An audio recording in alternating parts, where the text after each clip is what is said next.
نحمده ونصلي ونسلم على رسوله الکریم اما بعد۔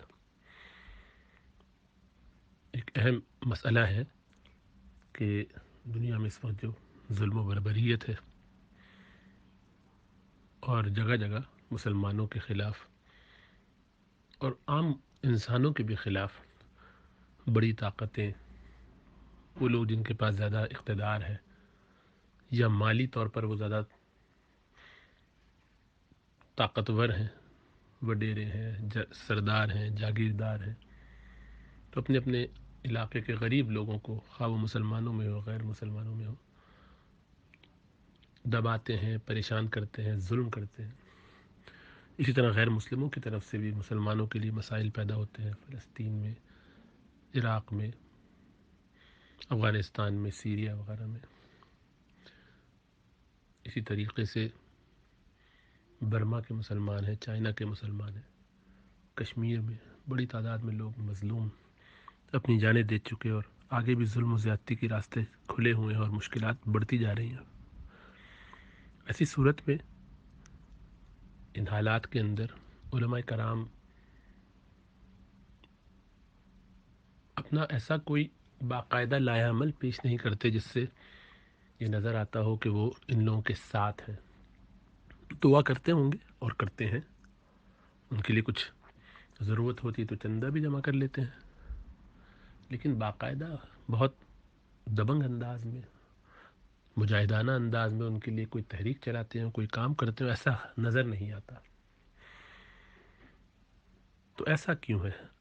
اس میں غیر علماء بظاہر کبھی کبھی زیادہ متحرک بھی نظر آتے ہیں، اور نظر آتا ہے کہ وہ لوگوں کو اس حوالے سے زیادہ جذباتی تقریریں کر کے ان کے جذبات کا لحاظ کرتے ہیں، ان کو ایسی باتیں کہتے سنتے ہیں کہ جس سے عوام الناس کا غصہ، غم، تکلیف، دکھ تھوڑا سا بڑھ جاتا ہے، تھوڑا سا سنبھل جاتے ہیں وہ، انہیں لگتا ہے کہ ان کے دل کی بات کسی نے کی ہے، تو گویا وہ اپنے آپ کو کسی ہر درجے میں سنبھال پاتے ہیں، ورنہ فرسٹریشن کا شکار، مایوسی کا شکار ہوتے ہیں۔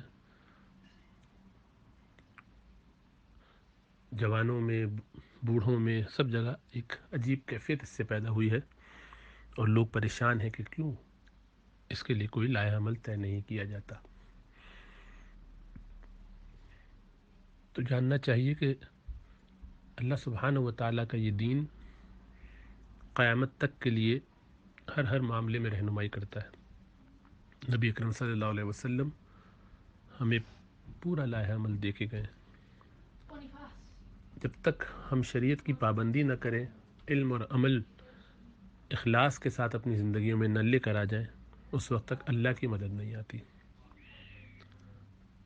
جب ہم نے شریعت کی پابندی کی تو ہمارے لیے آگے کے راستے کھلتے چلے گئے، ہمیں اس کے لیے بہت زیادہ منصوبہ بندی نہیں کرنی پڑی۔ 1400 سال پہلے وہ بادیہ نشین اٹھے اور انہوں نے پوری دنیا میں جہاں جہاں وہ گئے خیر کے کام کیے، پھیلائے، دین کے جھنڈے لہرائے، بہت کچھ کام کیے، اسلام کو ترویج دی، نبی اکرم صلی اللہ علیہ وسلم کا نام جگہ جگہ بلند کیا گیا، اللہ سبحانہ و تعالیٰ کی توحید کے ترانے پڑھے گئے۔ یہ صرف اس بنیاد پر ہو سکا کہ وہ اللہ سبحانہ و تعالیٰ سے اپنے تعلق کو مضبوط کرنے کا جو عہد کر چکے تھے اس کو انہوں نے وفا کیا اپنے عمل سے اور اخلاص سے۔ اللہ نے ان کے لیے آگے کے راستے آسان کر دی، جیسے اللہ کے وعدہ ہے والذین جاہدوا فینا لنہدینہم سبلنا، جو لوگ ہمارے راستے میں جد و جہد کرتے ہیں ہم ان کے لیے راستے آسان کر دیتے، تو آگے کے تمام منازل آسان ہو گئے۔ ایسے واقعات ہیں کہ صحابہ کے اور تابعین کے بعض اوقات حیرت ہوتی ہے کہ ایسا کیا ہوا، بس اتنا ہی تھا کہ ان کا تعلق اللہ کے ساتھ مضبوط تھا، اخلاص کے ساتھ، تو وہ 313 تھے تو 1000 پہ غالب آئے۔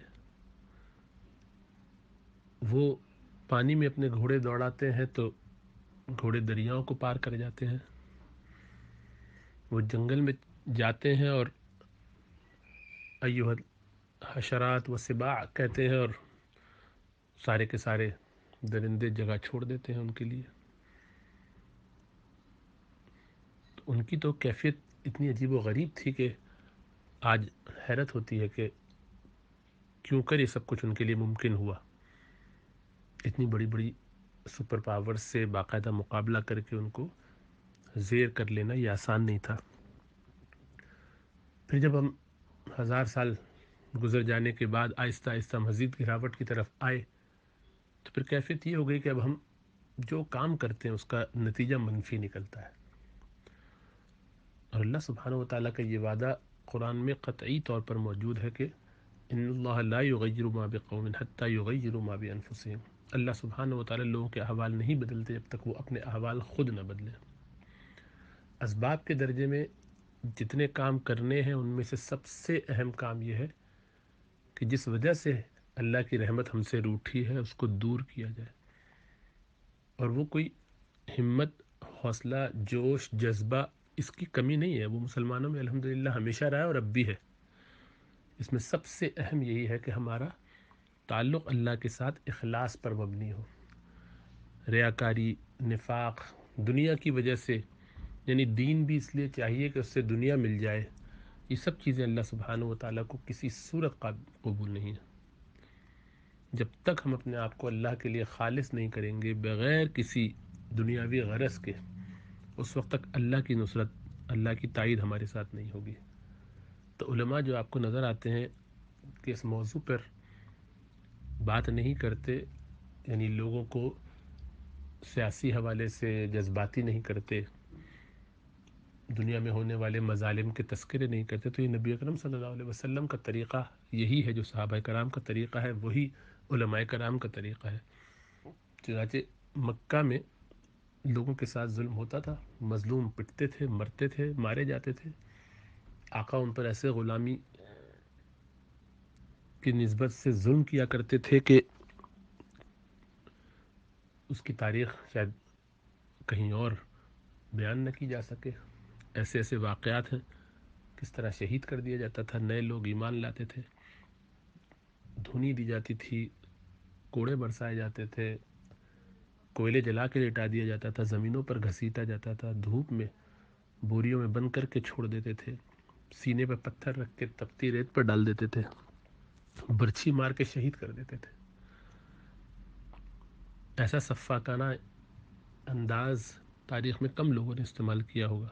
صرف کلمہ پڑھنے کی بنیاد پر، کمزور لوگوں پر، نہتوں پر، جنہوں نے کبھی کوئی بات بھی نہیں کی، کچھ نماز اپنی پڑھنا چاہی، کچھ کلمہ اپنا کہہ دیا اور کچھ نہیں.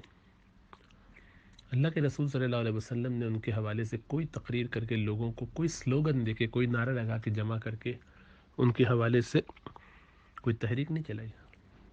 یہ دین اس لیے نہیں آیا تھا کہ لوگ جو مظلوم ہیں ان کو جمع کیا جائے، نہیں، یہ تو انصر اخاک ظالما او مظلوما دونوں کے لیے ہے. یہ دین تو ہمیں آخرت کی نجات کے لیے دیا گیا ہے. دنیا کے مسائل بھی حل ہوں گے جب آخرت کے فکر کے ساتھ ہم چلیں گے. چنانچہ یہ سب جذباتی باتیں اچھی تو لگتی ہیں، بلکہ یہ خود دنیا داری کی باتیں ہیں، اس لیے کہ اس میں ہمیں اپنے دل میں ایک اطمینان محسوس ہوتا ہے، ہماری مایوسی دور ہو جاتی ہے، ہمارے غصے اور غم کو یہ چیز ہلکا کر دیتی ہے کہ چلو ہم نے بھی کوئی بات کی، ہم نے بھی کوئی نعرہ لگایا، ہم نے بھی کوئی تقریر کی، ہم نے بھی جوش دلایا، یہ کیا، اور اس سے کر کے ہم بڑے مطمئن ہوتے ہیں، خوش ہوتے ہیں کہ ہم نے کچھ کیا. لیکن حقیقت یہ ہے کہ اس میں بھی ہماری اپنی ذاتی ہی غرض ہوتی ہے، کسی طرح سے ہمارا بس کام بن جائے، دنیا کی ہماری جو طلب ہے، تڑپ ہے، یہ ٹھیک ہو جائے. دنیا میں اسلامی نظام بھی ہمیں اس لیے چاہیے کہ اس سے ہمارا کچھ فائدہ ہو جائے، اس میں خیر کے کام ہوں گے تو ہمیں فائدہ ہوگا، ہمارے لیے مشکلات دور ہو جائیں گی، ہمارے دشمن ہمیں تنگ نہیں کریں گے. ہم تو اتنے خود غرض لوگ ہیں کہ اپنی دنیا کی خاطر ہم دین کو استعمال کر لیتے ہیں. تو علماء چونکہ اس کو جانتے ہیں، نبی اکرم صلی اللہ علیہ وسلم کا اسوہ سامنے رکھتے ہیں، تو ان موضوعات پہ بات نہیں کرتے، کیونکہ اس سے صرف تکلیف تو بڑھے گی، حل نہیں ہے. حل تو صرف یہ ہے کہ لوگ رجوع اللہ کریں. جب تک اپنے احوال کو لوگ درست نہ کریں اس وقت تک اللہ کی مدد نہیں آتی. یقیناً باہر جو ہونے والے ظلم و ستم ہے، غیر مسلموں کی طرف سے ہونے والی ظلم و زیادتیاں ہیں، یہ اللہ کے اختیار میں ہے کہ اللہ ان کو روک دے. اللہ نہیں روک رہے ہیں. کیوں نہیں روک رہے ہیں؟ 40 50 50 60 60 70 70 سال سے معاملات درست نہیں ہو رہے، تو کیسے ہو سکتا ہے کہ اللہ سبحانہ تعالیٰ کے اختیار میں اور اللہ نہ کر رہے ہو؟ کوئی وجہ تو ہوگی، اس وجہ کو دور کیوں نہیں کرتے؟ وہ وجہ یہی ہے کہ ہم نے اپنا عہد جو اللہ کے ساتھ تھا اس کو پورا نہیں کیا۔ ہمیں کس نے مجبور کیا ہے کہ ہم دھوکہ دہی کریں؟ کس نے مجبور کیا کہ ہم اپنی ذات میں جھوٹ بولیں؟ کس نے مجبور کیا ہے کہ کب ہم پر یہ پابندی لگائی گئی کہ تم اگر ماں باپ کے ساتھ بدتمیزی بےہودگی نہیں کرو گے تو ہم تمہیں چھوڑیں گے نہیں؟ کہاں یہ کہا گیا ہے کہ تم اگر ناپ تول میں کمی نہیں کرو گے تو تمہارے لیے مسائل پیدا کریں گے؟ اپنی ذات میں ہونے والے جتنے بھی واقعات ہیں، اپنے گھر والوں کے ساتھ، اپنے محلے والوں کے ساتھ، شوہر بیوی، بیوی شوہر کے ساتھ جو رویہ رکھتی ہے، سسرال کے ساتھ جو آپس کے تعلقات، محلے والوں کے ساتھ، اپنے کمائی کے اندر جو 2 نمبریاں ہم کرتے ہیں، ان میں سے کس چیز کو کہاں کوئی یہودی سازش اس کے پیچھے پڑی ہوئی ہے، کوئی امریکی ہاتھ ہے اس کے پیچھے؟ کہاں کون سا دجالی نظام اس کو کرنے کے لیے کہہ رہا ہے اور کروا رہا ہے؟ کہاں انڈیا اور را کا ہاتھ ہے کہ آپ سے اس طرح کے کام کروائے؟ یہ تو آپ کا اپنا ذاتی اختیار ہے، اپنی مرضی سے اس کو بہانہ بنا کے یہ سارے کام اپنے طور پر کرتے ہیں، ان کو جائز قرار دے کر، یا نہیں دیتے تو کم از کم جسٹیفیکیشن اس کی بنا لیتے ہیں، اور مطمئن بہت ہوتے ہیں کہ ہم بہت صحیح کر رہے ہیں۔ تو ساری 2 نمبریاں جو ہمارے اختیار میں ہیں وہ ہم کر رہے ہیں، اور ان بڑی بڑی باتوں کا تذکرہ کرتے کہ جو ہمارے اختیار میں نہیں ہے۔ یعنی اسرائیل کے خلاف آپ بول کے کیا کریں گے؟ کیا حاصل کریں گے؟ پورے سسٹم میں شور مچا کے آپ کر کیا لیں گے؟ کیا کر رہے ہیں جو لوگ کر رہے ہیں اس حوالے کی حرکتیں، اس طرح کی چیزیں کر کے جو لوگوں کو جذباتی کر کے بیوقوف بنا کے ادھر ادھر کے کاموں میں لگا کے حاصل کیا ہوا اس سے اور کیا حاصل ہو رہا ہے؟ عرب اسپرنگ کے نام پر جن بڑے بڑے ڈکٹیٹروں کو ہٹانے کی کوشش کی گئی، اس سے حاصل کیا کیا؟ الٹا اپنا نقصان کیا۔ کیا حاصل ہوا ہے؟ کہ ہم دینداری میں، اللہ کے تعلق میں بڑھ گئے، کہ ہمارا تقوی بہتر ہو گیا، کہ ہم نے اپنے آخرت کو مضبوط کر لیا ہے؟ نہیں ہوا۔ یہ سب جذباتیت کی باتیں ہیں، بیکاری کے کام ہیں، کیونکہ اپنے نفس سے، اپنی ذات سے فوکس کو ہٹانا ہے، ساری توجہ باہر والوں پر رہے۔ جب یہ کہہ دیں گے کہ سارے مسائل دوسروں کے ہیں، سب دوسروں نے گڑبڑ کی ہوئی ہے، تو اپنے اوپر کیا کام کرنے کی ضرورت پڑے گی؟ اطمینان سے پڑے رہو، کیا ہوگا؟ ہمارا تو کوئی قصور ہی نہیں ہے، تو ان کا قصور ہے، تو مولویوں کا قصور ہے، یہ تو سیاستدانوں کا قصور ہے، یہ دوسرے ملکوں کی سازشیں ہیں، یہ فلاں ہیں، یہ فلاں ہیں۔ اس طرح بڑے اطمینان سے اپنی زندگی میں مگن اور مزے سے رہ سکتے ہیں۔ یہ وہ پورا ایک نظام ہے سازش کا شیطان کی طرف سے، جس کے ہم شکار ہو گئے ہیں اور مطمئن بیٹھے ہوئے ہیں۔ اس لیے ان چکروں میں نہیں پڑنا چاہیے۔ یہ بات تو اب حتمی ہے نا کہ جن لوگوں کے پاس علم ہے وہ جانتے ہیں انہیں کیا کرنا چاہیے۔ یہ بات تو یقینی ہے کہ جن لوگوں کے پاس دین کا علم ہے وہ جانتے ہوں گے کہ کیا اللہ اور اس کے رسول صلی اللہ علیہ وسلم کا تقاضا ہے، شریعت کا تقاضا ہے۔ اب یا تو علماء واقعتاً علماء ہیں اور جانتے ہیں اور اس کے مطابق عمل کر رہے ہیں، بس ان کو اپنا کام کرنے دیجیے، یا یہ کہ نہیں، وہ نہیں جانتے، جاہل ہیں، تو پھر آپ عالم بنیے اور خود یہ کام کیجیے۔ عالم تو ہیں لیکن وہ کام صحیح نہیں کر رہے، تو 2 نمبر ہی عالم ہے، ٹھیک عالم نہیں ہے، پھر آپ اچھے عالم بنیے اور پھر اس کے بعد کام کیجیے۔ آپ وہ کام مت کیجیے جو آپ کے بس میں نہیں ہے۔ جب ساری دنیا سے سارے ڈاکٹرز ختم ہو جائیں، یا سارے ڈاکٹر 2 نمبری ہو جائیں، دھوکہ دینے لگیں، تو عام آدمی کو ڈاکٹر بننے کی اجازت نہیں ہے کہ ابھی سے ڈاکٹر بن کے علاج شروع کر دے۔ نہیں، ڈاکٹری پڑھے اور پھر علاج کرے۔ ڈاکٹری پڑھنا اب اس پر لازم ہے، لیکن مجھے نہیں کہہ سکتا کہ ڈاکٹری تو میں نہیں پڑھوں گا، چونکہ سارے سرجن 2 نمبری ہو گئے تو اب میں خود پیٹ کاٹنا شروع کر دوں، لوگوں کے آپریشن شروع کر دوں۔ سیکھے بغیر کیسے کرے گا؟ سیکھنا تو پڑے گا، پہلے عالم بنے اور پھر علم کا کام کرے۔ اللہ ہمیں ہدایت اور سمجھ عطا فرمائے۔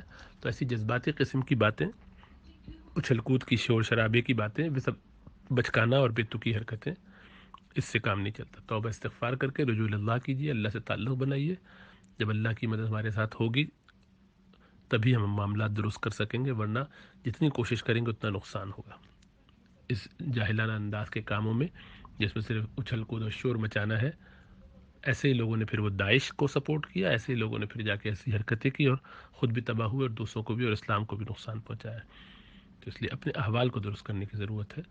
ان اللہ لا یغیر ما بقوم حتی یغیروا ما بانفسہم، جب تک لوگ اپنے احوال درست نہیں کرتے اللہ ان کے حالات نہیں بدلتے۔ اللہ ہمیں سمجھ اور شعور عطا فرمائے۔